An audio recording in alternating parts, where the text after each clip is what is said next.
பிரேமன கர்த்தருடைய பிள்ளைகளை இப்பொழுது நம்ம வஞ்சலில் இந்த ப்ரோக்ராமின் மூலமாக உங்களை சந்திப்பதில் நான் பெரும் மகிழ்ச்சி அடைகிறேன். இன்றைக்கு கூட வாக்குத்தத்தங்களை குறித்து தியானிக்க இருக்கிறோம். வாக்குத்தத்தங்கள் யாருக்கு அளிக்கப்பட்டிருக்கிறது, அதன் பயன்பாடு என்ன என்பதை குறித்து தியானிக்க இருக்கிறோம். தேவன் இஸ்ரவேலுக்கு நல்ல வாக்குத்தத்தம் பண்ணியிருக்கிறார் என்று எண்ணாகமம் 10:29 பின்பாகத்திலே கூறப்பட்டுள்ளது. இஸ்ரவேல் ஜனத்துக்கு வாக்குத்தத்தம் பண்ணியிருக்கிறார். இஸ்ரவேலுக்கு மாத்திரமல்ல பிரியமானவர்களே, வாக்குத்தத்தமானது உங்களுக்கும் உங்கள் பிள்ளைகளுக்கும் உங்கள் தேவனாகி கர்த்தர் வரவழைக்கும் தூரத்தில் உள்ள யாவருக்கும் உண்டாயிருக்கிறது என்று கூறப்பட்டுள்ளது. எனவே வாக்குத்தத்தம் என்பது எல்லாருக்கும் கொடுக்கப்படுகிற வழக்கமாக இருக்கிறது. அப்படி என்றால் வாக்குத்தத்தம் என்பது என்ன என்று சொல்லி தியானிப்போமானால், வாக்குத்தத்தம் என்பது தேவன் நமக்கு அருளி செய்கிற நல்ல ஆசீர்வாதமான வார்த்தைகளாகும் என்று நாம் அறிகிறோம்.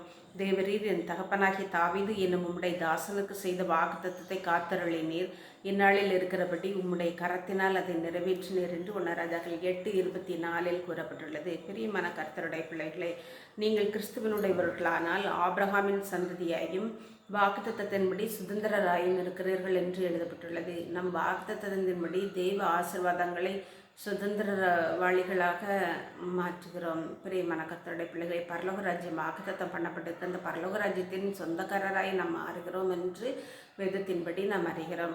மட்டுமல்ல, நித்திய ஜீவனை அளிப்பேன் என்பதை அவர் நமக்கு செய்த வாக்குத்தத்தம் என்று வேதம் கூறுகிறது. எனவே பிரியமானவர்களே, வாக்குத்தத்தமானது நமக்கு அருளப்பட்டிருக்கிறது. நம் வாக்குத்தத்தின்படி பரலோக ராஜ்யத்தின் சுதந்திரவாளிகளாக மாறுகிறோம் என்று நாம் அறிகிறோம். நாம் ஜெபிப்போமா? அன்புள்ள பரமபிதாவாகிய கர்த்தாவே, இந்த வேளையில் உள்ள சுவாமி, எங்களை வாக்குத்தத்தத்தின் சுதந்திரவாளிகளாக நீர் எங்களை மாற்றி இருக்கிற தயவுக்காக நன்றியோடு துதிக்கிறோம். வாக்குத்தத்தமானது எங்களுக்கும் எங்கள் பிள்ளைகளுக்கும் நீர் அருளி செய்த மகா பெரிய ஆசீர்வாதமாக இருக்கிறது என்பதை நாங்கள் அறிந்து உணர்ந்திருக்கிறோம்.